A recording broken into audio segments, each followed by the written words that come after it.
Hello everyone, it's Fraser from Motor Manchester and I'm very excited to be taking you around this 2016 Ford Kuga that's just arrived on site. The full registration of the Ford Kuga is MW160AX. At the moment it's just arrived in on private plates, hence why we've put the Swansway plates on it, obviously for privacy reasons.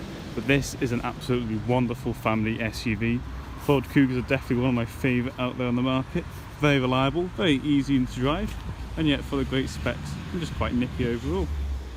It's in fantastic condition, it's been very well looked after. You wouldn't believe it's a family car, honestly, considering how spotless these alloys are. So they've held up very nicely. I do apologise if it's quite windy today, so I'll try to speak up to make up for it.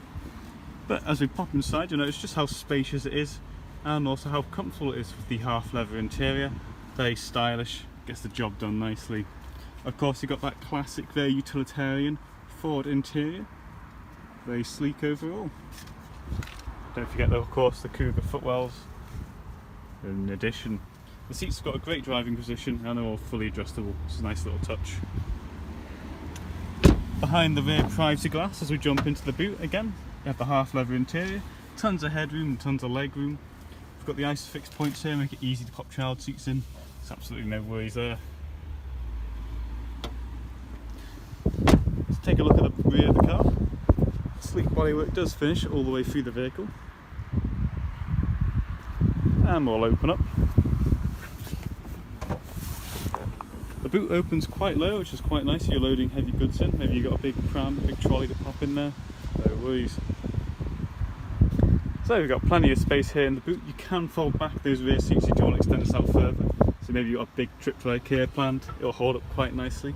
We do even have additional features like a 12-volt port in the back, so you can connect devices through there. So maybe you're planning a camping trip and you set stuff up in your boot, no worries. Overall, gets the job done very nicely again.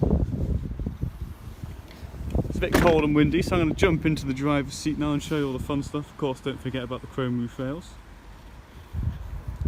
So here we go. Of course, you've got your central locking and your mirror and window control on the door like you would expect. We do have our headlights down here with automatic headlight functionality. It's just switched on right there, as you can see. We do have a digital display on our dash and we can see the car has done over 35,000 miles on the clock, and these cars are built to last. It's pretty good for the age and it will last a very long time, so no worries there. Of course, for our steering wheel mounted controls, we've got all our menu controls here on the left, very easy to navigate. You'll get prompts up on the dash there, very easy to switch and go through them.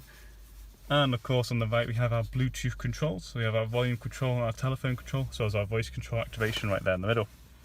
We do have all our cruise control functions neatly tucked away down here on the left as well, very easy to switch and sort, and it's nice out of the way, you don't accidentally press them. So, simply it's got keyless start, as you can see from the button here. So with my button, I'll press the button in with my foot down on the clutch and the keys in my pocket, and the car will start up for me. Couldn't get my words up just then. Like I was saying, for example, you have the displays you can go through with the menu options here, and it shows you everything from how many miles you have to how many miles per gallon you're doing, so on and so forth. So I'll take you onto the media display in the middle. So this is fully touchscreen capable. I do quite like the way it's set out. You can see everything all from the same display. So we've got our navigation up there in the top right. Of course, if you put a destination, it'll show you the route directions. At the moment, it's just got the compass on. We have our climate control down on the bottom right, our radio in the bottom left, and our Bluetooth phone up in the top left. I can simply tap onto the navigation to bring up the navigation. Of course, there's your health and safety warning. So there we go, I've got my navigation. And I can easily switch down on the bottom right. You want to switch to my radio, sort out my radio controls. There we go. And I can easily say switch to connecting my own phone through the Bluetooth. It's very nicely set up. Just get back onto navigation for now. Or I can add down, just press onto the home button. There we go. Of course, we've got all our tuning settings here as well, as it has got digital AM and FM radio. We do have our climate control down here, so you can either do it through the touchscreen, or you might prefer to do it a bit more manually through here. It's up to your own preferences. Of course, as you change it on one, it changes it on the other. So we've got dual zone climate control, as you can see, and this essentially means that the driver and the front passenger can change their settings independently from one another. So no worries if the car's too hot or too cold, there's no arguments here. A bunch of other settings can be easily set on and off, such as our parking sensors, auto stop start and more. Nice little touches there. We have got a 6-speed gear stick for extra efficiency and power. So when you get to speed on the motorway, you can save yourself that a bit more fuel by popping into 6th gear. And like I said, this car's surprisingly nippy and it's quite fun to handle. We've got our 12-volt port down here, additional storage space next to our parking handbrake, which is very easy to lift thanks to its quite ergonomic design. And underneath our lovely armrest, we have plenty of space. This is a removable tray to come with it. Of course you can take them out, I'm going to leave it in there for now, but it goes quite deep down below, so you can store plenty of devices while they're charging, and you can connect your SD card in, your aux port, and there's dual USB ports. So there's quite a large amount of devices you can connect, and of course things you connect there will connect to the media player. We've got a few nice little touches as well, like sunglasses holders and more. Overall, it's a fantastically practical vehicle. So if you're looking for that family SUV, which does everything right and won't let you down, it's one I highly recommend. Sadly, it's all got time for this quick video tour, so for more information on the vehicle, you should go on down to the YouTube video description.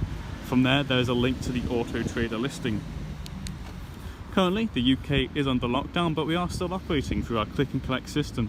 So to find out more about click and collect, you can go on over to our website at www.motormatch.com. Anyway, hope you all have a great day, stay safe, and cheers.